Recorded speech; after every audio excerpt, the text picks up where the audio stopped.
자, 여러분, 하나님의 나라라고 얘기하면 뭐가 하나님의 나라입니까? 그럼 다시 질문할까요? 하나님의 나라는 우리에게 이미 임해 있습니까? 아니면 그리고 이루어졌습니까? 아니면 이루어지지 않았습니까? 이루어졌어요? 오늘 설교 도입은 이것입니다. 우리는 예수님을 믿습니다. 아멘? 다시요. 우리는 예수님을 믿습니다.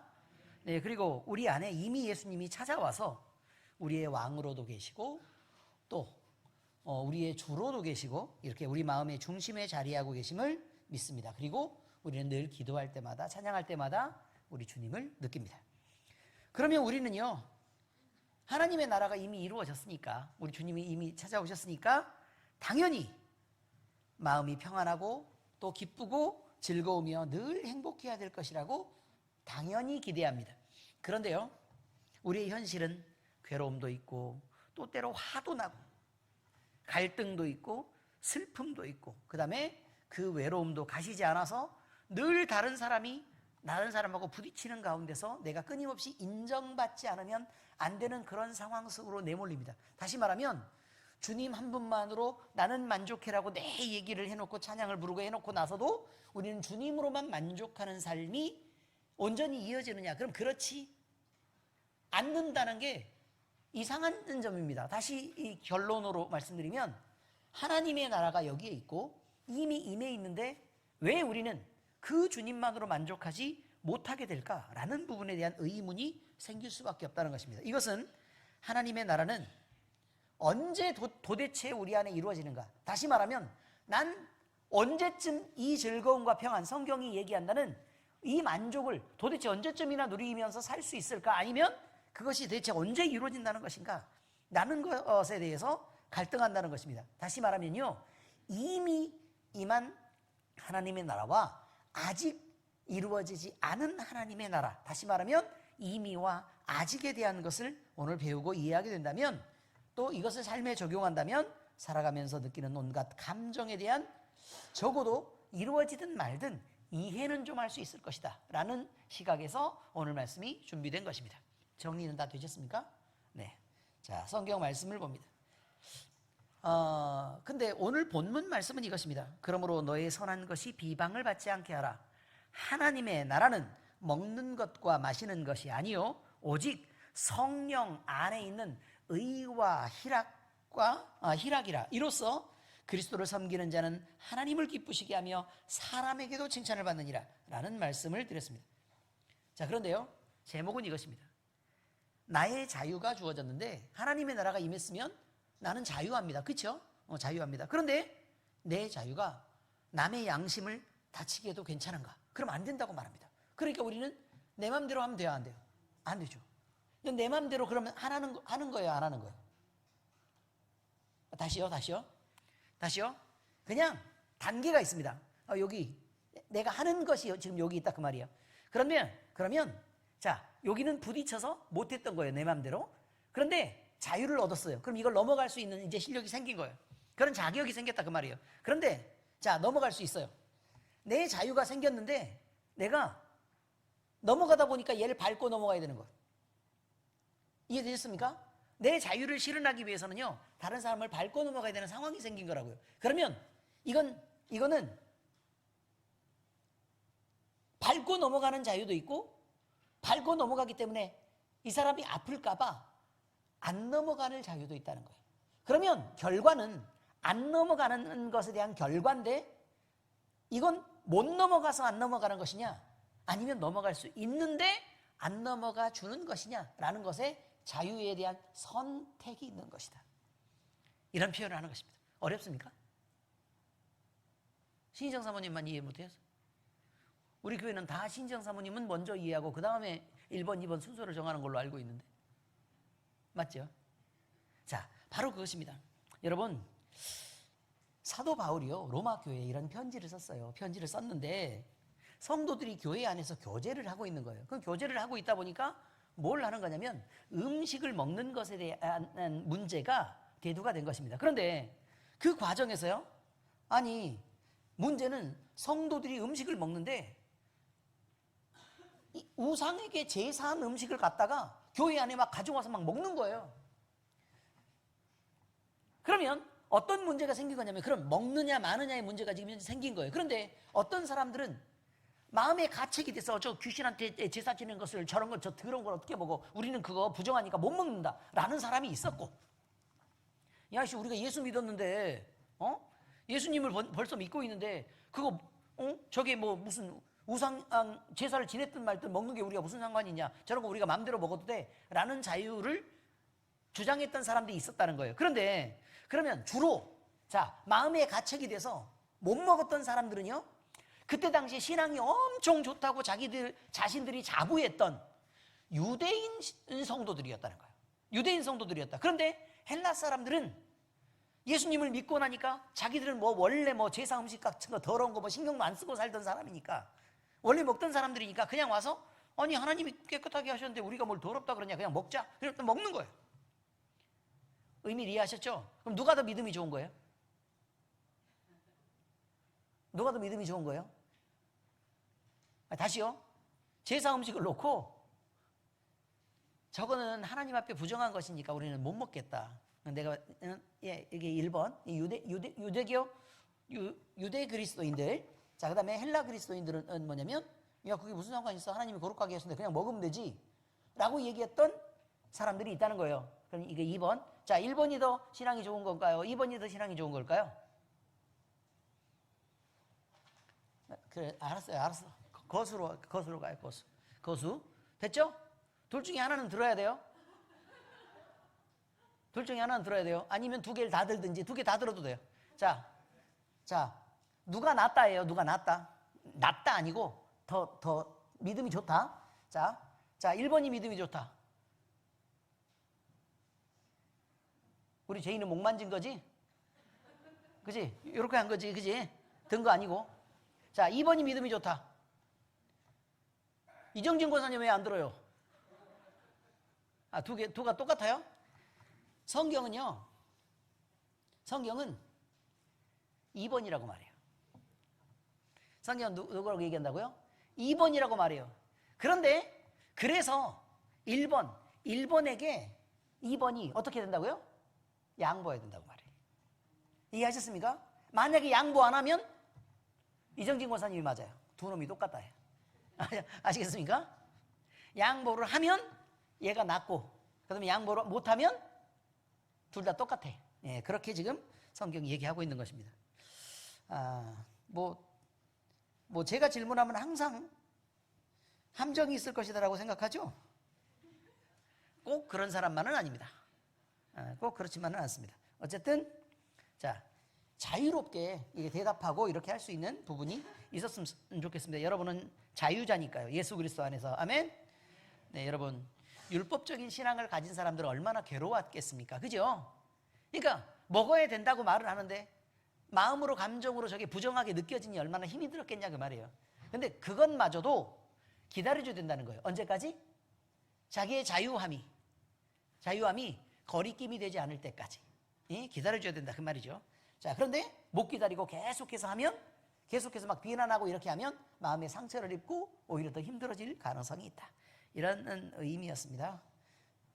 여러분 물론 제사 음식이라고 해서 특별히 더러운 것은 아닙니다.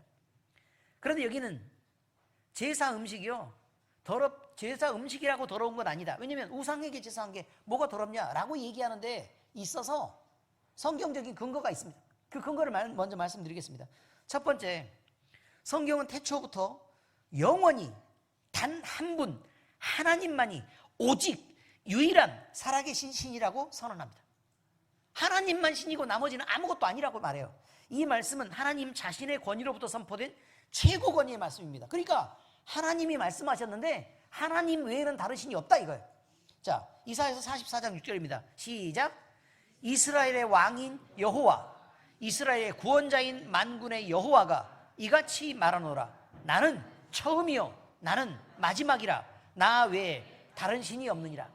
영원 전부터 영원 끝까지 이것을 이어놨다 그 말이에요. 그 사이에 나 외에 다른 신은 존재할 수 있다 없다? 없다. 누가 말했어요? 나 여호와가. 하나님 자신이 얘기했다고. 그럼 누가 뭐 어떤 철학자가 막 권위 있는 철학자가 뭐 제자들이 전 세계에 막 어마무시하게 많이 깔려 있고 있는 그런 철학자가 주장한 것이라면 그거 인정할 만하지 못하죠. 어마어마한 권위가 있었음에도 불구하고 인정 못한다고요. 왜? 세대가 바뀌면 또 다른 의견들이 나올 수 있으니까. 근데 누가 하셨어요? 하나님이요. 그러니까 신은 누구밖에 없어요. 이제 하나님밖에 없어요. 자, 다음 우상에 대해서 예레미야 선지자가 얘기를 하고 있습니다. 하나님의 말씀을 받아서 그냥 그대로 말씀한 것입니다. 우상이 사람의 손으로 만든 허구이기 때문에 아무 능력도 없고 의미도 없는 그저 죽어있는 거 아니냐. 예를 들어서 우리가 지금 칼질을 막 이렇게 나뭇가지를 갖고 이렇게 칼질을 막 이렇게 하다가 뭐 어디도 파고 굴곡도 이렇게 하다 보니 생긴 게 꼭 여자 모양처럼 생긴 거예요. 그래가지고 너는 나를 지켜주는 여신이다. 그래 끊어서 저기 테이블 위에다 이렇게 갖다 놓고 이렇게 장식을 해놨다 그 말이에요. 아시겠죠? 그렇게 해놨어요. 그러면서 날마다 가서 쌀도 좀 주고 물도 먹이고 빵도 갖다가 막 얘기하고 한 번씩 안아주고 닦아주고 이렇게 했더니 어떤 사람이 와가지고 그게 뭔데 그러니까 나를 지켜주는 수호신이요. 이해되셨죠? 그랬더니 그래? 그게 그렇게 능력 있어? 내가 살아보니까 얘 없을 때는 내가 막 잡일이 막 되게 많았거든. 근데 얘를 만들어 놓고 이렇게 하고 나니까 아니 이상하게 내가 별 특별한 일이 없이 그냥 잘 지내고 있어. 편안하게. 이해되셨어요? 그러니까 그래서 그 얘기를 듣고 나서 자기도 가서 부탁을 해가지고 그럼 나도 이거 똑같은 모양 하나 깎아주면 안 돼? 요렇게 된 거라 이 말이에요. 의미를 아시겠습니까? 그렇게 됐어요. 자, 그런데 이런 일에 대해서 예레미야 선지자가 하나님이 말씀하신 것을 예레미야 선지자의 입을 빌려 얘기한 것이 이거예요. 자, 예레미야 10장 14절입니다. 시작. 사람마다 어리석고 무식하도다. 은장이마다 자기의 조각한 신상으로 말미암아 수치를 당하느니 이는 그가 부어 만든 우상은 거짓 것이요 그 속에 생기가 없습니다. 아니 우상은 자기를 지킬 능력이 있어야 되잖아요. 얘는 어느 날 갑자기 내가 막 추워. 그래가지고 이걸로 불을 피우고 싶어. 그럼 난로에다 넣었어. 타죠. 자기를 지킬 능력이 있어요 없어요? 없죠. 아니 그런 거라 그 말이에요. 그런 거다. 그러므로 여기서요 그 거짓에 대해서 그러니까 그게 수치가 아니냐 그 말이에요. 자기 지킬 능력도 없는 애를 날 지키라고 거기다 깎아놓고 이렇게 있는 게 얼마나 창피한 일이냐 그 말이에요. 그러니까 무식하고 어리석다 이렇게 얘기한다는 얘기예요. 아, 침 튀네요. 그러므로 이사야 선지자도 하나님의 말씀을 받아서 또 다른 선지자가 얘기하기를 죽은 우상을 만든 것은 허망하고 무익하며 부끄러움 당하게 되는 일이라고 또 이야기하고 있습니다. 자, 44장 9절에서 10절입니다. 이사야서 시작. 우상을 만드는 자는 다 허망하도다. 그들이 원하는 것들은 무익한 것이거늘 그것들의 증인들은 보지도 못하며 알지도 못하나니 그러므로 수치를 당하리라. 신상을 만들며 무익한 우상을 부어 만든 자가 누구냐? 어떤 멍충이 같은 놈이냐? 지금 그 얘기하고 있는 거예요. 대체 이게 뭔데? 다 허망한 것들을 왜 만들고 있는데? 라고 지금 얘기하고 있는 것입니다. 또 만든 자만 어리석냐? 아니 섬기는 것들도 또 똑같다 그 말이에요. 자, 다시 이사야서 46장 6에서 7절입니다. 시작. 사람들이 주머니에서 금을 쏟아내며 은을 저울에 달아 도금장이에게 주고 그것으로 신을 만들게 하고 그것에게 엎드려 경배하며 그것들을 들어 어깨에 메어다가 그의 처소에 두면 그것이 서 있고 거기에서 능히 움직이지 못하며 그에게 부르짖어도 능히 응답하지 못하며 고난에서 구하여 내지도 못하느니라. 이 바보 같은 놈들아. 그런 얘기 아닙니까? 그런데 호주머니에서 금을 꺼내가지고 호주머니에 2.3g이 지금 한 60 몇만 원 한대요. 한 돈이에요 그게? 3점 좋으시겠어요? 잘 알아서 금값 잘 알아가지고 좋으시겠어.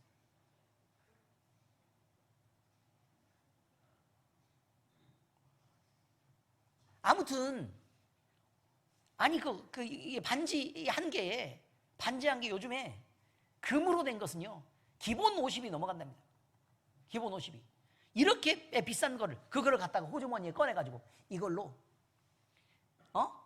이게 어깨에 매는 가는 거 보니까 적당히 무거운 것 같아요. 그죠? 막 요만한 거 만들어가지고 막 어깨에 매진 않잖아요. 예. 그래서 적당히 무거운 걸 만들었으니까 그러면 요걸로 만들었겠어요? 딴 걸로 만들었겠어요? 일단 쇠로 만들어가지고 너무 무거우면 안 되니까 적당한 크기로 이렇게 만들었다 이 말이에요. 그리고 거기에다 어떻게 한다고요? 금칠했다고. 금칠했다고. 금칠했으니까 금이에요? 껍데기만 더 귀하게 보이고 그런데 그놈의 새끼가 어떻게 한다고요? 거기 갖다 놓으면 움직일 수 있냐? 아니 못 움직여. 또 그에게 부르짖었어. 응답할 수 있냐? 라고 물어요. 응답도 못해. 근데 움직이지도 못하고 대답도 못하는 애가 나 고난당했으니까 거기서 나 좀 살려줘 라고 얘기하면 구해낼 수 있겠냐? 그럼 그거 못해. 근데 도대체 왜 그러고 있는 건데? 라고 묻고 있습니다.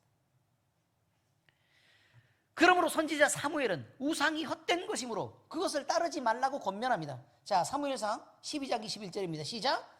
돌아서서 유익하게도 못하며 구원하지도 못하는 헛된 것을 따르지 말라. 그것들은 헛되니라 라고 얘기하고 있습니다. 자, 그러면 보세요. 존재도 정체도 능력도 없는 애가 있어. 그거를 갖다가 그런 존재를 그냥 내가 만들었어. 만들어서 갖다 놓고 세워놨더니 움직이지도 못하고 뭐 불러도 대답도 못해. 심지어 음식 갖다 놨더니 맛있는 거 먹었더니 그 앞에서 앉혀 먹고 썩었어. 아니 준 건 먹어야 될 거 아니야. 먹지도 못해 뭘. 돈을 갖다 놨더니 여전히 그대로 있어. 뭐 돈을 쓸 줄 아나? 뭘 먹을 줄을 아나? 먼지가 있으면 한번 털어볼 줄을 아나? 그런 것도 못하는 그놈한테 가서 절하고 빌고 나 좀 도와달라고 살려달라고 하는 그게 뭔 짓이냐 지금 그 말이에요. 그래서 그런 것들을 만들지도 말고 섬기지도 말고 그냥 그러라고 지금 얘기하고 있습니다. 그런데 그 앞에 음식을 갖다 놓고 나서 제사라고 꾸벅이고 나서 그거 갖다 먹으면 얘 있지도 않고 아무 의미도 없는 건데 뭐가 깨끗하고 뭐가 더럽냐 그 말이에요. 지금 음식을 먹는 것에 대해서 이제 이해하셨습니까? 성경적 근거는 이거라고 얘기하는 거예요. 성경적 근거는 이거다. 그러므로 근데 왜 이걸 더러운 거 취급을 하는 거냐? 사람의 마음이 그 우상에게 가서 절하고 드렸던 그 마음이 부정하다는 거예요. 그게 더럽다고 얘기하는 거예요. 그러니까 이거를 그냥 나는 먹기 싫어 라고 얘기하면 그냥 안 먹어도 돼요. 내 마음이 거리끼는데 뭐하러 굳이 그걸 먹어? 불편하게. 안 그래도 깨끗하고 괜찮은 음식 많은데 우리나라 음식 쓰레기가 지금 얼마나 많이 나오는 지 아십니까? 북한이 다 먹고 살아도 충분히 남을 양이 나온대요. 지금 어지간히들 먹어요. 어지간히들. 여러분 이런 것과 비슷한 사례가 있습니다. 여러분 손 없는 날이라는 거 아시죠? 손이 뭐예요? 누구의 손이에요? 귀신의 손이에요. 손 없는 날을 피하는 거. 우리가 거기에 묶일 지금 그런 상황이에요? 아니면 거기서는 벗어나야 돼요? 그렇죠. 이미 벗어난 자유가 있다는 거예요. 자, 꿈을 꿨어요.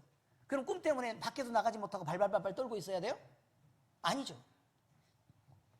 또 어떤 중요한 날을 앞두고 예를 들어 애가 시험해 본다 아니면 수술 날짜가 잡혔다. 그런데 너무 가까운 사람이 장례식이 났어.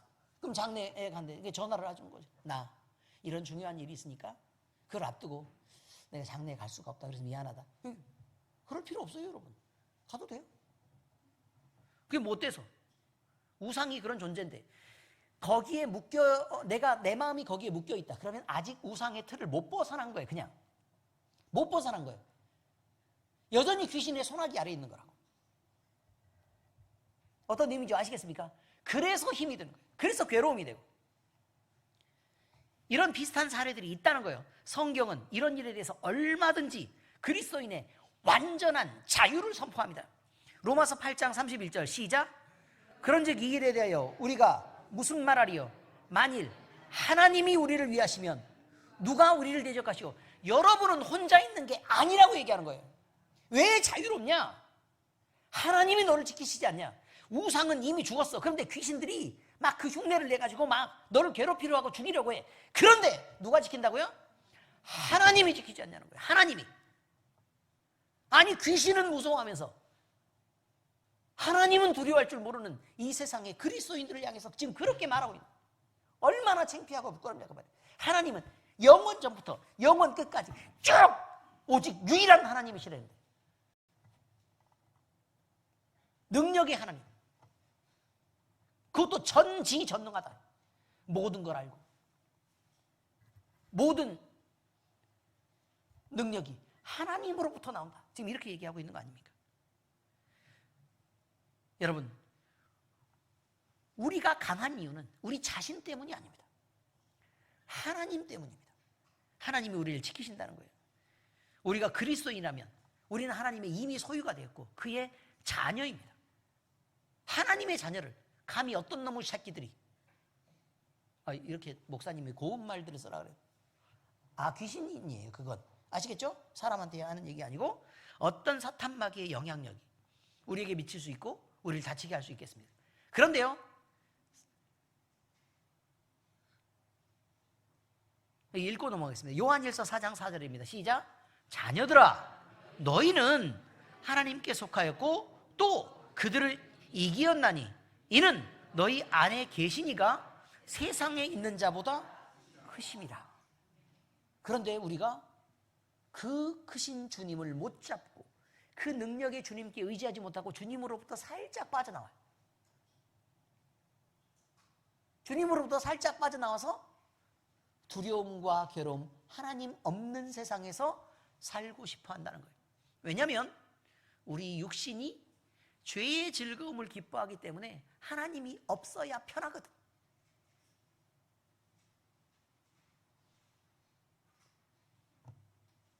하나님이 없어야 편하거든.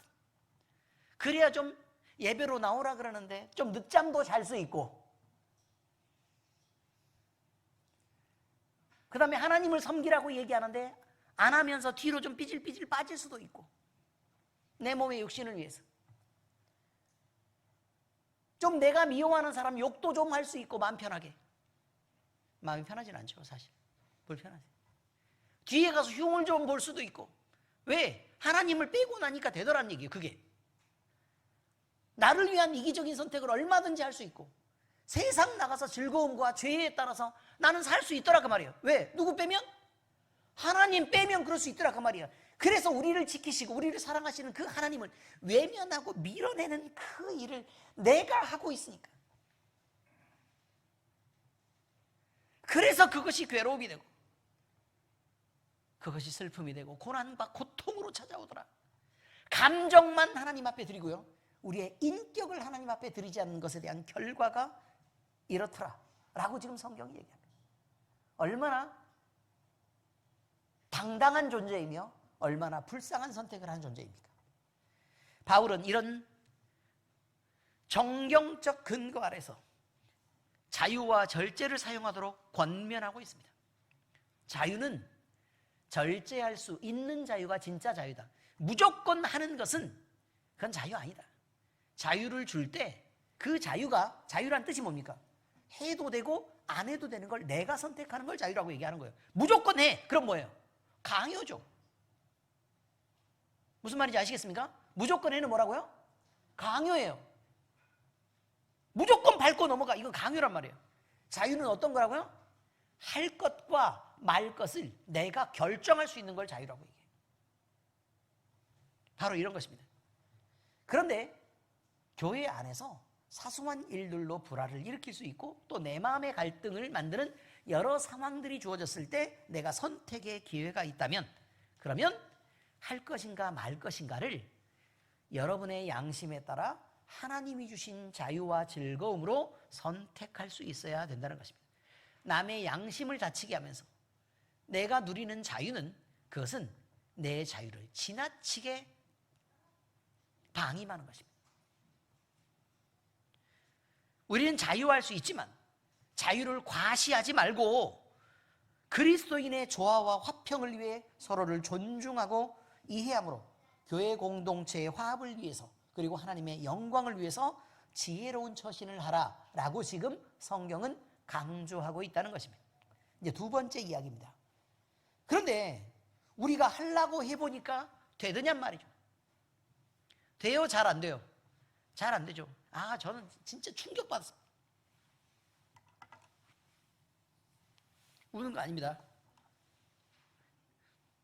충격을 받았습니다. 여러분, 우리 교회가 만들어진 지가 올해 10년째 지금 돼가고 있습니다. 그죠? 10년째. 근데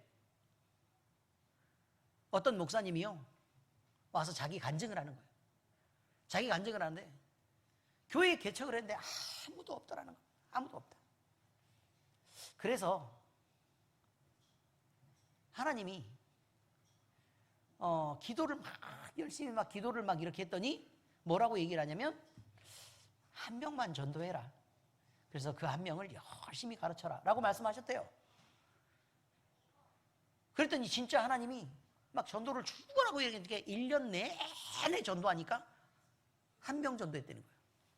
1년 내내. 근데 몇 시간씩 전도했냐면 한 8시간씩 전도를 했대요. 막 나가가지고 어느 가게도 가서 인사도 드려보고, 제가 혹시 저는 여기 교회 다니는 목사인데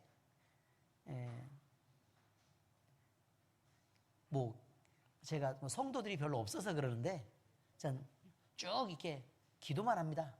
그러니 혹시 기도 제목이 있으면, 제가 몇 시간째 기도할 때면 그냥 기도하는데 너무 맨날 기도만 하고 있으니까 기도 제목이 없어가지고 그러는데, 기도 제목이 있으면 제가 기도를 해드리겠습니다 라고 얘기를 했대요.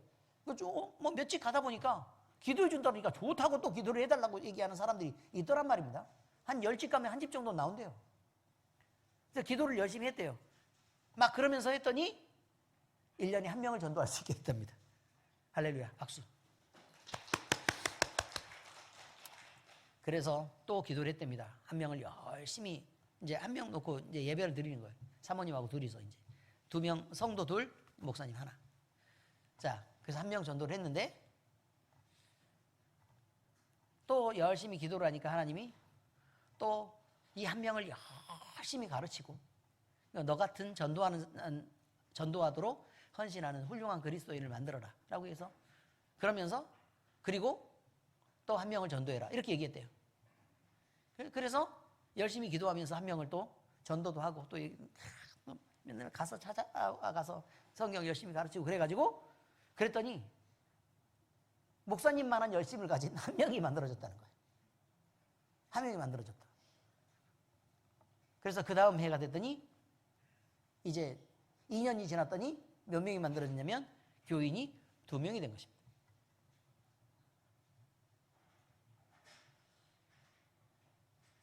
10년이 됐더니 1000명이 됐대요. 이렇게 10년이 됐더니 1000명이 됐대. 하나님이 똑같은 걸 계속 가르치려고.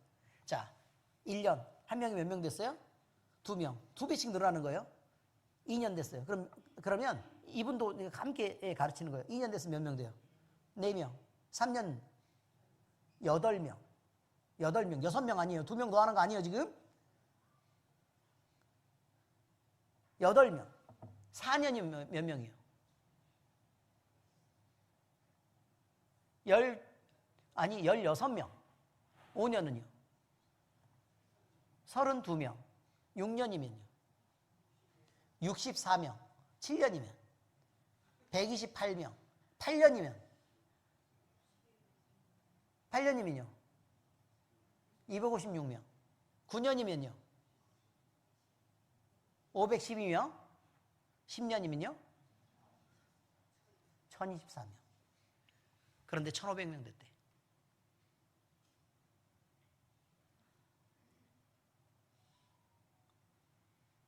그래서 제가 반성했어요. 난 도대체 뭐 하는 사람이냐? 주님 앞에 복음을 들고 서서 난 도대체 뭐 하는 사람이냐?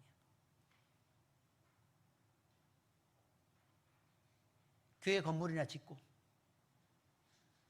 청소나 하고 교인들 가르친다고 쓸데없이 때려잡고 도대체 뭐 하는 짓인가?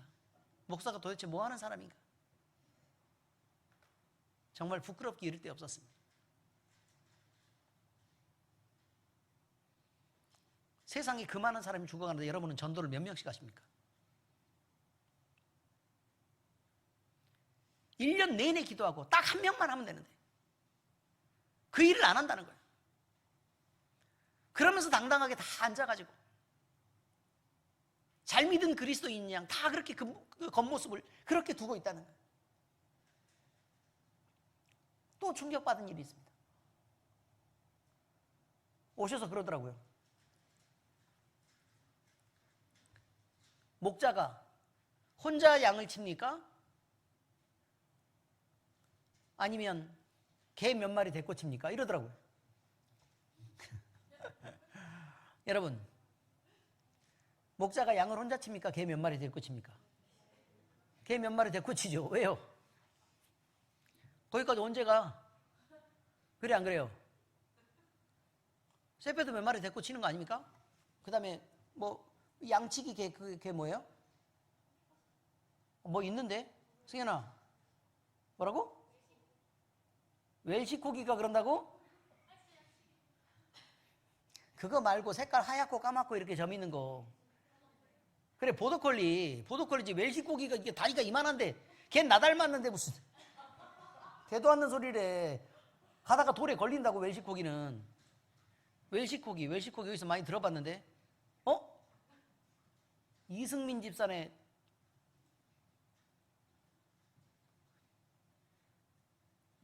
강아지였는데요. 거기 뭐 이렇게 그 입에다가 이렇게 시원하라고 먹는 그거 있잖아요. 시원하라고 먹는 거. 그거 걔가 그 통을 웰시코기 키웠는데 그 통 뒤져가지고 그거 한꺼번에 먹는 바람에 죽었습니다. 승민이 물어보세요. 웰시코기예요 그게. 나 왠지 내가 친근하더라 했어. 그 집안의 일을 제가 잘 알고 있습니다. 여러분, 근데 그때 무슨 얘기를 하냐면 목자가 개를 데리고 양을 치는데 말이죠. 양을 치는데 몇 마리가 이렇게 삐져나가잖아요. 이렇게. 그럼 목자가 뛰어갑니까? 아니면 개 보냅니까? 개 보내죠. 개를 보내죠. 목자가 맨날 뛰어다니진 않죠. 목자가 거기 뛰어가면 질서가 다 흐트러져요. 참 목자는 누구밖에 없어요? 예수 그리스도. 참 목자는 예수 그리스도 한 분밖에 없습니다. 그럼 목사님 뭐예요? 사실 개였던 거예요. 왠지 저것들하고 친하더라고. 내가 밀크하고 버블이하고 이상하게 친근해. 그래서 그걸 알았어요. 아, 개였구나 라는 걸 깨닫게 됐습니다. 자, 그런데 말이죠, 개는요 가만히 풀 잘 뜯고 이렇게 안에 들어와 있는 것들을 관리를 합니까? 안 합니까? 안 합니다. 그럼 어떤 양을 관리해요? 삐져나가고 사고치고 하는 것들을 감싸서 어디로 가라 그래요? 목자가 관리하는 범위 안으로 들어가게끔 밀어넣는 게 개가 하는 일입니다. 그런데 저는 그동안 목회를 잘못했다는 반성을 하게 됐습니다. 아프고 힘들고 거기서 삐져나가는 성도들만 예수님 안으로 밀어넣으면 되는 것을, 주 안에서 잘 살겠다고 그래서 잘하고 있는 사람들만 달달 볶아가지고, 아니 지금 튀겨지게 생겼어 지금. 얼마나 볶았든지. 제가 강단에서 내가 우리 주님 앞에서 여러분에게 사과를 하는데 제가 잘못했습니다. 성실하게 있을 때는 안 건드리도록 하겠습니다. 사고 칠 때만 따뜻하게 주님의 품으로 안내하고 그렇게 밀어넣는 역할을 그렇게 정말 개처럼 잘 하겠습니다. 아니 해보도록 노력하겠습니다. 그게 제 일이었던 것을 괜히 전체 무리가 다 그런 줄 알고 그렇게 제가 사고를 치고 있었던 것입니다. 헤집고 다니는 게 목사의 역할이 아니었는데 그렇게 헤집는 역할도 그냥 제가 했다는 사실을 사실 알면서 굉장히 가슴이 아팠습니다.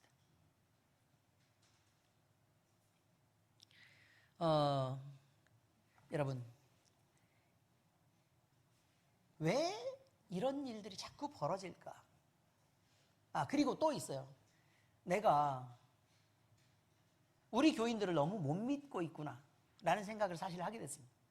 아니, 우리 교인들을 믿는다는 거는요, 사실 목사님이 못 믿으니까 혼자 기도하는 거예요. 못 믿으니까. 아니, 와가지고 함께 좀 저 기도하는데 좀 도와주세요 라고 말할 수 있잖아요. 왜 저만 혼자 새벽에 일어나가지고 막 4시간, 5시간씩 막 죽으라고 기도를 하는 거죠. 그러고 나서 보니까 교인들한테 기도를 못 가르친 거예요. 함께 기도하는 법도 모르고 기도 속에 깊이 잠기는 것도 모르고 우리 교회 재직들이라 그래서 중역이라 그래가지고 몽땅 다 이렇게 나눴더니 1시간, 2시간 그냥 엎드려서 하나님 앞에 부르짖고 기도하는 사람이 없어. 하나도 없어.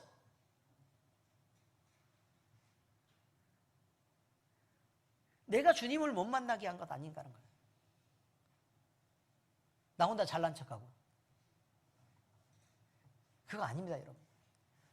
목사랑 함께 기도하시기 바랍니다. 그리고 말씀도 열심히 읽으시기 바랍니다. 주님 앞에 가까이 가셔야 됩니다. 그리고 반드시 1년에 양심이 있으면 1명은 해야 됩니다. 아멘? 아니 1명은 해야죠. 저도 1명 전도할 생각이에요. 나가가지고 막 이게 돌아다니면서 비싸고 좋은 집하고 가게 잘 되는 집 가서 사장님들 전도할 생각. 안 되겠죠.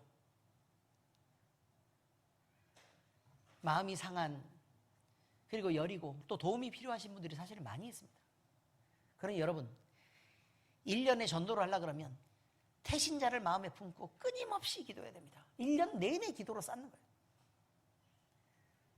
가서 열심히 봉사하면서 성실함을 다해야 됩니다. 맨날 교회에 붙어 있으니까 교회 안에서 사이가 좋을 때도 있고 또 티격태격 갈 때도 있고, 그런데 티격태격이 계속 눈에만 드러나는 거죠. 밖에 안 나가서 전도 안 하러 다니니까 그런 것입니다. 지금 봐봐요. 여기 있다가 예배 끝나고도 다 전도하러 나가세요 라고 다 밖으로 보냈어. 교회 안에서 어떻게 싸워? 말이 될 리가 없죠. 그래요, 안 그래요? 사람이 없는 걸? 그 다음에 또 한번 생각해 보십시다. 새신자를 내가 데리고 왔어, 1명씩. 교회 안에 싸울 수 있어요, 없어요? 못 싸우죠. 왜? 보고 있잖아요. 새신자가 보고 있는데 뭔 수로 싸워? 내가 엄청 그동안 막 우리 교회는 엄청 좋아요. 응? 목사님 이미 얼마나 잘생겼는데 막 거짓말로 왔더니 막 이렇게 생겼어.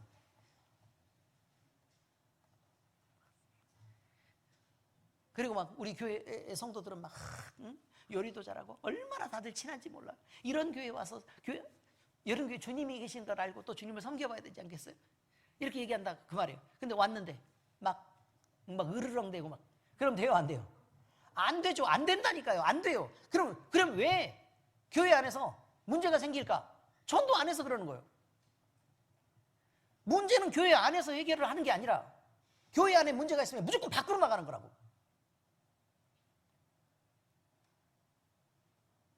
무조건 밖으로 나가는 거예요. 밖에 나가서 전도해서 들어와봐. 그럼 내가 그럴 수 있는가? 안 돼요, 안 돼. 생각을 잘 해보시라고. 아멘? 자, 마음에 생각을 하세요. 몇 명 품으라고요? 딱 1명이면 돼요. 얼마 동안? 1년 내내. 1년 내내 몇 명이면 된다고요? 딱 1명이면 된다 그 말이에요. 딱 1명. 그리고 늘 기도하고 또 좋은 기회를 만들고, 그리고 그렇게 하시면 좋겠다 이런 생각을 하고 있습니다. 저는 개가 되겠습니다. 그래서 사고 치는 사람들을 안쪽으로 이렇게 살살 이렇게 몰아넣는 그런 일들을 하도록 하겠습니다. 그리고 그리스도 안에 잘 있으면 안 건드리겠습니다. 이 정도면 됐잖아요. 대충 이게 사인해도 돼요? 이 정도면? 돼요? 지금 반응이 이러시면 안 돼요. 지금 입장이 계속 그렇게 막 싸납게 나와요? 아니면 대충 여기서 사인해요? 괜찮겠습니까? 그럼 아멘 하세요. 네, 좋습니다. 큰일 났네. 지금 금방 1000명 되는데 우리 숫자가 지금 이렇게 많아가지고. 그래, 안 그래요? 여기서 출발하면 난리 나요. 얼마 안 걸려. 한 3년 걸려요 이제. 3, 4년, 적어도 5년이면 지금 벌써 1000명이 넘어. 여기서. 그런 비전을 우리가 함께 품으면 뭐예요? 같이 노력할 때, 마음을 같이 해서 함께 노력할 때 우리가 이루어지는 일인 것을 잊지 마시기 바랍니다. 저는 우리 송태인 전사님 요즘에 막 설교도 하고 그 다음에 또 예배인도도 하고 그래가지고 얼마나 좋은지 몰라요. 제가 교인들을 위해서 기도하는 만큼 우리 송태인 전사님을 위해서도 함께 기도합니다. 우리 교회는 애초에 목표를 딱 정하고 갔어요. 하나님 앞에서 제가 강단에서 한 얘기가 있습니다. 뭐라고 얘기했어요? 우리 전도사님이 잘 커서 제가 하고 있는 사역들을 제 영성과 제가 하나님을 사랑하는 마음과 그리고 제가 하는 열심들을 잘 본받아서 이 교회를 잘 맡아서 저는 어차피 시한부였으니까 죽어도 전도사님 앞에 잘 이게 부탁하고 하나님의 교회를 잘 맡겨놓고 내가 가는 게 꿈이다. 이런 말씀을 분명히 드렸습니다. 그러니까 이 말씀은 여러분들도 함께 기도해야 되고 전도사님을 위해서 지금 저야 어차피 목사 아닙니까? 근데 공부하면서 얼마나 힘이 들겠냐고. 또 주님의 종으로 세워지는 그 과정들이 대단히 어렵습니다, 여러분. 영적으로 굉장히 고통이 따르는 일이고 엄청 힘든 일입니다. 지금 잘하고 잘못하고의 문제가 아닙니다. 왜냐하면 영적 싸움을 여러분보다 훨씬 더 크게 하고 있기 때문에 그렇습니다. 그래서 대표 기도 때만 기도하지 말고 제발 마음을 잘 모아서 열심히 기도해 주시길 바랍니다.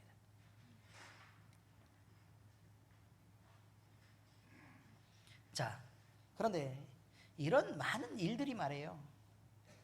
우리끼리 하는 게 가능할까?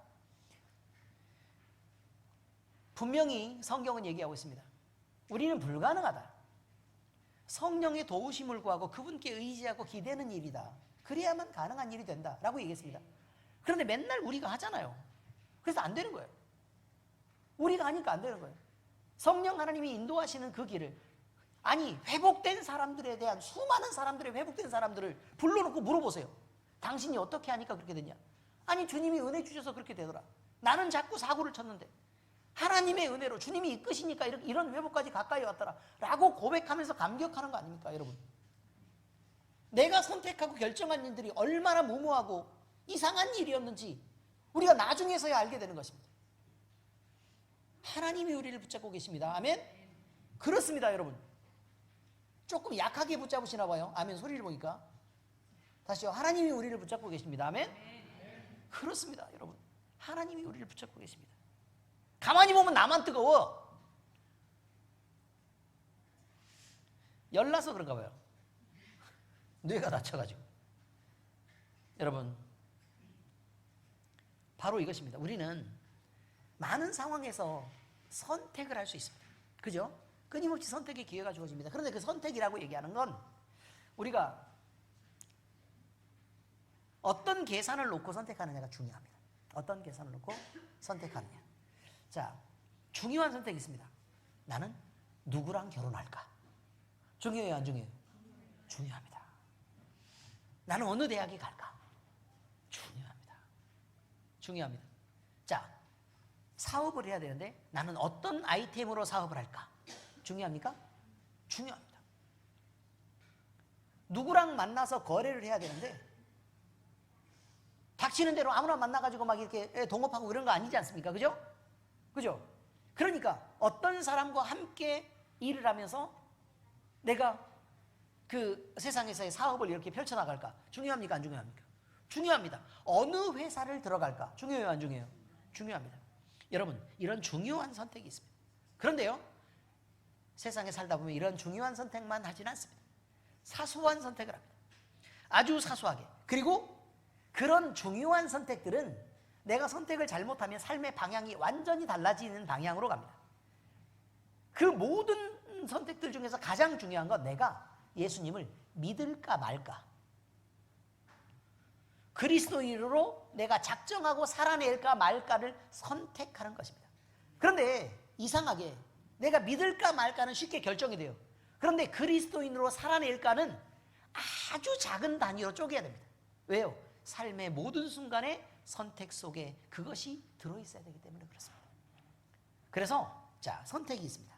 그 선택은 뭐냐면 사소한 선택을 얘기합니다. 우리 카페 가서요, 어떤 메뉴를 선택할까를 쭉 이렇게 막 골라가지고 이번에는 뭘 먹을까 이렇게 한참 고민합니다.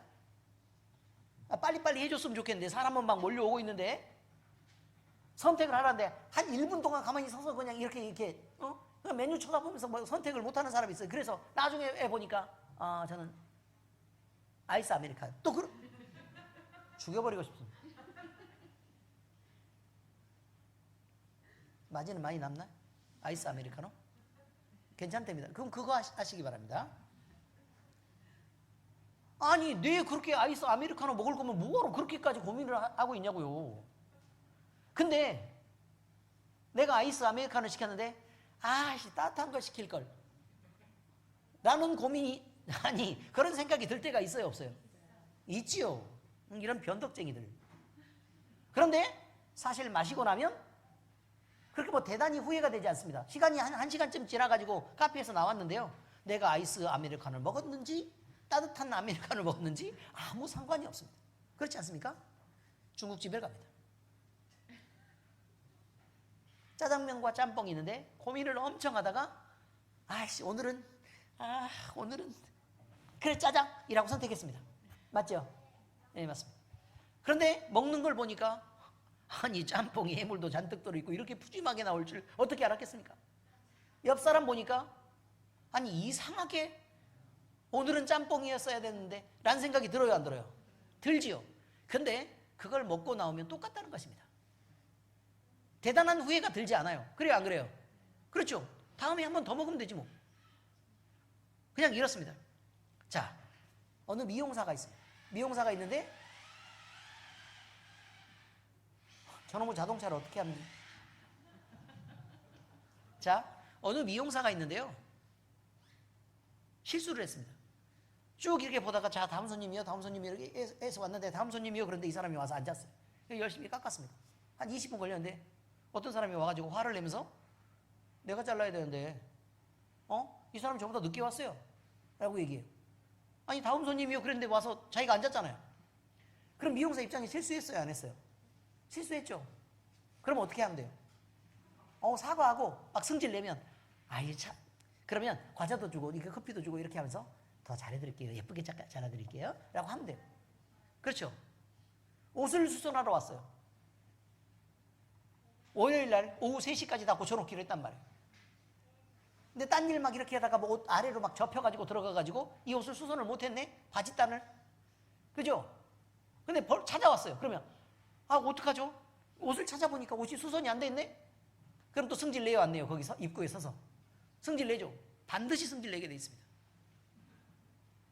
그럼 어떻게 하면 돼요? 미안하다고 하고 그럼 지금 다른 것들을 제쳐놓고 먼저 이거부터 해서 드릴게요 라고 해서 고쳐줬어요. 자, 인생에 대단한 막 이렇게 의미가 있어요 없어요? 이거 없어요. 별것도 아니에요. 늘 하는 실수들이란 말이에요. 자, 이렇게 별거 아닌 일들이 이어지는 경우들이 많다는 것입니다. 사소한 일입니다. 그런데 여러분, 그리스도인으로 살 때요, 이런 사소한 일, 나는 무슨 말을 할까? 어떤 생각을 할까? 이 사람을 대할 때는 내가 어떤 태도로 대할까? 라는 것은 이러한 사소한 실수하고 지나가는 실수하고는 다른 것입니다. 이것은 꼬박꼬박 쌓여가는 것입니다. 그래서 이러한 사소한 것들에 대해서 신경을 쓰고 내가 그리스도인으로 살아갈 때 아차, 내가 그랬으면 안 되는데 라고 하면 고쳐야 되는 것입니다. 아멘? 안 고칠 생각이세요? 다시요. 아멘? 네, 성경은 이런 실수를 만들지 말라고 얘기합니다. 그렇게 하지 마. 교회에 덕을 세우는 일에 또 온전한 화평을 이루는 일에 신경 써야 돼. 사소하게 매번 그렇게 해야 돼 라고 말하고요. 그리고 그 방법도 제시합니다. 성경이 가르치고 또 성령 하나님이 감동하시고 이끄는 대로 붙들려 살아가는 게 그것입니다. 그러니까 너는 성령 충만해야 돼. 그리고 성령 충만할 때 네 마음속을 하나님이 감동시켜 주실 거야. 그러니 그 성령에 감동하시는 대로 네가 그렇게 행동해야 돼. 네 마음대로 하면 안 돼 라고 얘기합니다. 오늘 본문 말씀에서 나와요. 하나님의 나라는 먹는 것과 마시는 것이 아니요, 그러니까 뭘 먹고 마시고 이 세상 살아가는 데 그렇게 있는 게 아니라는, 오직 성령 안에 있는 의와 평강과 희락이라 이렇게 말합니다. 의는요 justice가 아니고 righteousness입니다. 다시 말하면 justice는 뭘 의미하냐? 정의예요. 정의. 옳고 그름이에요. 옳고 그름 따지라는 거 아니라 그 말. 누가 옳았냐 누가 그르냐를 따지는 게 아니라 righteousness, 존재적인 의미죠. 하나님이 하나님 되시고 나는 그 피조물이고 그 사랑을 받은 사람인데 라는 게 righteousness예요. 그러면 그 다음에는 어떻게 행동할까는 그 다음에 그 생각 다음에 오는 것으로 결정해라는 거야. 네가 네 마음대로 하지 말라는 거야. 네가 하나님으로 살지 말라는 거야. 아담과 하와가 선악과를 먹었을 때 뭐 하고 싶었어요? 내가 결정하고 싶은 거예요. 그래서 하나님같이 되고 싶은 거예요. 결정하는 자리에 있고 싶은 거라고. 근데 그렇게 해라 하지 마라? 하지 마라. 그것을 알면 너에게 평강도 있고 희락도 있을 거다. 그렇게 얘기해요. 재밌죠? 성경 말씀 이런 거예요. 우리는 하나님의 언약에 근거해서요, 이미 예수님을 주와 그리스도로 믿어서 구원을 받았음에도 아직 죄의 육신을 지고 있기 때문에 아직 이미 받았음에도 아직 완성하지 못해냈습니다. 우리 육신의 노력으로 평강과 희락을 만들기는 어렵습니다. 그러므로 우리는 성령 충만하고 또 그 안에서 하나님이 요구하시는 그 말씀과 기대대로 우리가 우리의 인생을 살아가게 될 때 늘 하나님이 기뻐하시고 또 우리에게도 만족이 되는 그런 삶을 살아낼 수 있을 것입니다. 반드시 하나님의 능력에 의지하는 삶을 사시기 바랍니다. 자, 이제 마지막 삶의 적용입니다. 이미 얻었지만 아직 전부는 아닙니다. 맞죠? 저는 참 이상하게 기도 모임을 할 때마다 이해되지 않는 한 가지가 있습니다. 잘 들으셔야 됩니다. 그것은요, 믿음이 좋다고 또 신앙이 훌륭하다고 오랫동안 믿었다고 하는 사람들이 기도 모임 때 계속 울고 있는 것입니다. 우리 이보영 집사님이 맨날 기도할 때마다 평생 동안 울어서 은교가 그거 보기 싫다고, 그것 때문에 마음에 상처가 되고 기도하는 거 보는 것도 싫고 그냥 그렇답니다. 회개하시기 바랍니다, 집사님. 왜냐하면 우리는요, 삶의 우선순위를 놓고 그냥 우리가 감정대로 움직이는 게 아니라요, 비교해야 됩니다. 비교. 뭘 비교하느냐? 부등호를 한번 만들어 봤습니다. 잘 보시기 바랍니다. 우리 삶에 만나는 수많은 괴로움이 있습니다. 수많은 괴로움과 예수 그리스도를 믿은 구원의 기쁨, 그 어떤 게 더 큰 거여야 됩니까? 예수 그리스도를 믿는 구원의 기쁨이 큰 거여야 됩니다. 자, 그러면 보세요. 그럼 우리의 기도는요, 우리의 삶의 문제로 먼저 시작합니다. 그러니까 처음에는 막 엉엉 울 수 있습니다. 나를 죽여주시옵소서. 이렇게 살 바에는 차라리 죽는 것이 낫습니다. 이렇게 기도할 수 있잖아요. 그래요, 안 그래요? 그러다가도 점점 우리의 삶의 문제들이 주님이 맡아가시는 걸 믿고 느끼게 되면 그 다음에는 어디로 가야 되냐면, 내가 구원받은 기쁨에서 그 영광스러움과 하나님의 나라가 우리 속에 이루어지는 것을 보고 기뻐하면서 막 웃으면서 기도해야 되는 것입니다. 아이고 주여 감사합니다, 할렐루야 찬양합니다. 이렇게 돼야 정상이라고, 가야 정상인 거예요. 다윗의 시편을 보시란 말이에요. 처음에는 얼마나 징징대요. 아니 보기 싫어. 그런데 좀 읽다 봐요. 그럼 나중에 어떻게 돼요? 막 저 원수가 나를 막 죽이려고 덤벼드는데 내 의의 하나님이여 나를 지켜주십시오. 주님께 내가 의탁했더니 주가 나를 구원해 주셔서 그 다음에 막 할렐루야. 조울증이요? 기도가 그렇게 가고 있다고요. 또 부등호 한번 해보겠습니다. 내가 실수했어요. 무슨 일을 할 때 실수할 수 있잖아요. 그럼 그 일이 닥칠 어려움 때문에 내가 두려움이 있을 수 있고 괴로움이 있을 수 있어요. 그런데 내가 잘못해도, 내가 잘못한 문제가 있으면 주님 앞에 고백하고 회개하면 용서해 주신다잖아요. 그리고 모든 문제를 하나님이 맡아주시겠다잖아요. 주님을 의뢰를 하려잖아요. 그럼 그것으로는 평안함이 있어요. 그럼 어떤 게 이겨야 됩니까? 당연히 회개하고 맡기는 평안함이 이겨야 되죠. 그러면 여기서 막 두려움 속에서 막 벌벌 떨다가도 어떻게 돼요? 점점 주님이 맡겨서 막 이렇게 해서 또 조울증 이렇게 되는 거예요. 이해되셨어요? 또 봅니다. 인생을 성공하기 위해서요, 우리 조민근 집사가 죽으라고 달려가고 있어요. 하기야 뭐 죽으라고 달렸으면 배가 저렇게 나올 리는 없겠죠. 그냥 열심히 지금 하고 있는 중이기는 합니다. 그런데요, 그것을 위해서 긴장하고 사람을 막 만나고 막 이렇게 해서 막 별의별 영업도 해야 되고 만날 사람들도 있고 그래서 막 열심히 뛰어갑니다. 하는 일이 다 잘 됩니까? 그렇지 않습니다. 하나님은요, 그런 일들 때문에 긴장하고 막 피로하고 막 너무너무 힘들고 그래서 짜증이 나요. 화를 낼 수밖에 없는 상황이 계속 만들어집니다. 그런데 주님이 책임을 지겠다고 얘기합니다. 네가 만날 만한 사람을 만나게 하겠다. 네가 가까이 할 사람을 가까이 해주게 하겠다. 네가 너에게 네 인생을 맡기면 내가 알아서 책임지고 갈게 라고 얘기합니다. 그럼 주님이 맡으시는 그 안정감이 있습니다. 누가 이겨야 됩니까? 안정감이 이깁니다. 그런데 여전히 그런 괴로움 속에서 스트레스를 받고 살아야 되겠습니까? 아닙니다, 여러분. 또 있습니다. 인간관계로부터 오는 스트레스들이 많이 있을 수 있습니다. 그거는 내가 잘못해서 있는 경우가 한 70%, 남이 잘못해가지고 만들어지는 거 한 30%, 근데 내 감정에서 느끼기에는 내 잘못은 한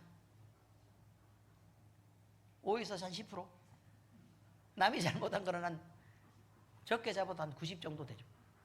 감정이 그냥 그렇다는 것입니다. 아멘? 더 크게 아멘? 그렇다는 것입니다. 여러분, 근데 그것마저도 진심으로 잘못을 내가 돌이키고 회개하고 관계의 회복을 만들어 나가야 됩니다. 그걸 유지하지 마세요. 주님이 그걸 기뻐하시겠습니까? 여러분 주의 종들 아닙니까? 왜 그걸 지켜나가시냐 그 말이에요. 멋있어요 그게? 막 이순신 장군처럼 막 강단을 지키는 것처럼 보여요? 아니면 독립투사들처럼 내가 민족을 배신하지 않겠다. 그건 죄를 배신하지 않겠다. 그런 말하고 똑같은 말이에요 지금. 그분들하고 우리는 좀 차원이 달라요. 똑같이 붙여가지고 엄청 주관이 뚜렷한 사람처럼 그딴 식으로 하지 마세요.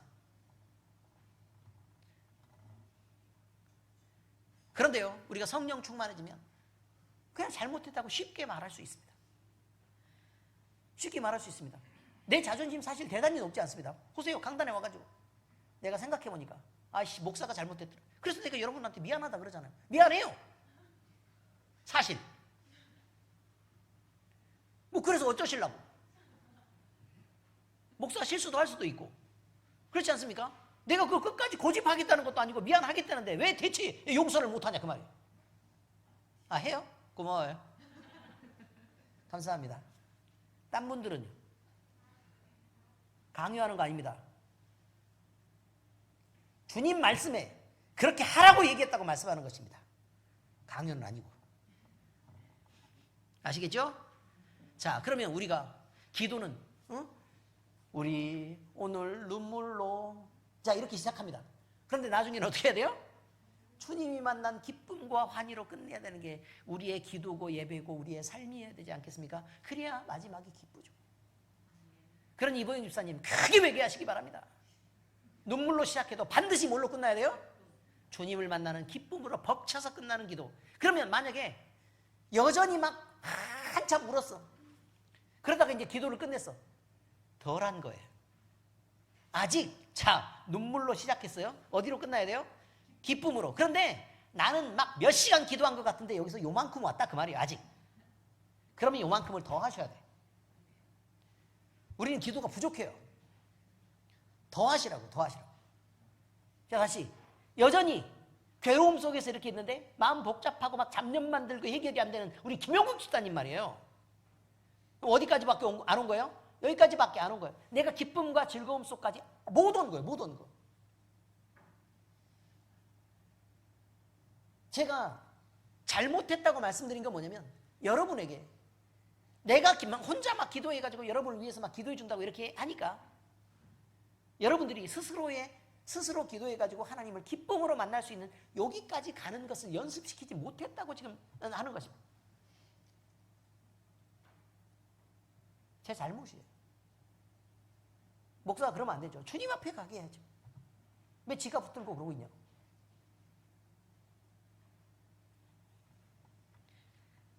어떻습니까? 세상이 주는 괴로움과 불안함, 불만족과 스트레스가 하나님이 주시는 기쁨과 평안함, 안정감과 자유함을 이겨야 되겠습니까?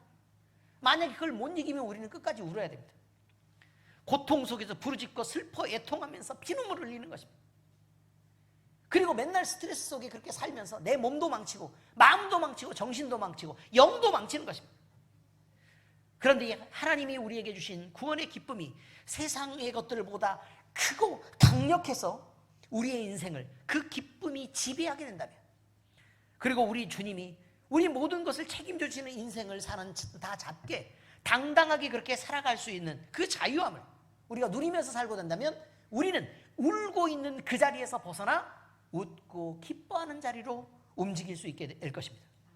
오히려 기뻐하고 즐거워하면, 내가 만약에 즐거워요, 그러면 아니 이렇게 즐거운데 도대체 왜 예수 안 믿을까라는 생각이 들겠어요, 안 들겠어요? 당연히 들겠죠. 그럼 남들이 막 울고 있는 게 막 이해가 너무 잘 돼. 그럼 예수 제대로 믿는 거 아니에요. 아니 이 좋은 예수 그리스도가 있는데 넌 도대체 왜 안 믿고 이상한 놈이네? 이런 생각이 들어야 예수 믿는 거예요. 여러분 이해심이 엄청 많아가지고 많은 사람에게 대해서 이해를 엄청 잘해줄 것처럼 그렇게 보이는데 그거 제대로 된 그리스도는 아닙니다. 답답해가지고라도 그러니까 그렇게 살지 말고 예수님 믿으라고. 그래 당연히 예수님 믿어야지, 이렇게 얘기할 수 있는 사람이 돼야 되는 거 아니겠습니까? 그래서요, 내가 그 기쁨을 전하고 싶어서 안달이 나야 그래야 그리스도입니다. 그러므로 교회를 다니면 건강해져야 됩니다. 건강해져야 됩니다. 아멘. 명랑해져야 됩니다. 기뻐해야 됩니다. 즐거워야 됩니다. 그리고 행복하고 풍요로워져야 됩니다. 이것이 마땅합니다. 이것이 그리스도인 다움입니다. 우리는 이미 얻은 구원은 완전한 구원이 맞긴 합니다. 그러나 우리는 죄의 몸을 가졌고 그런 이유로 완전한 하나님의 의로움에 미치지 못하는 삶을 살 수밖에 없는 것도 사실입니다. 그런데 이런 몸뚱아리라도 성령에 이끌려 살면 하나님이 기뻐하시고 주님께 칭찬받는 우리로 살아낼 수 있지 않겠습니까? 우리 모두 성령 하나님의 인도하심을 민감하게 느끼고 반응하며 서로 배려의 삶을 살아갈 수 있기를, 여러분의 인생이 즐겁고 행복해질 수 있기를, 제발 여기서 벗어나시기를 예수 그리스도의 이름으로 축복합니다. 기도하겠습니다. 하나님 아버지 감사합니다. 우리를 어둠의 자리에 그대로 두지 않으시고 예수님 믿고 만족하며 기쁨과 즐거움 속에서 살게 하셨습니다. 이 참을 수 없는 기쁨을 우리는 마음껏 누리며 또 전하며 살아갈 수 있도록 주께서 인도하여 주시옵소서. 그러기 위해 우리 자신이 먼저 결단하고 변하게 하시고, 또 우리의 변화를 우리 주변이 알고 또 많은 사람들이 알고 또 우리 하나님이 인정하시는 그 변화를 통해 우리의 인생을 맡으시는 우리 하나님이 마음껏 세상 속에 자랑이 되고, 그리고 우리를 통해서 주변의 많은 사람들이 구원받을 수 있고 우리 교회가 크게 부흥하는 역사가 일어날 수 있도록 주여 인도하여 주시옵소서. 우리 주님 앞에만 영광 돌리며 우리의 모든 것을 주님 앞에 맡기고 의지합니다. 주여 맡아주시옵소서. 살아계신 우리 주 예수 그리스도의 이름으로 감사하며 기도합니다. 아멘.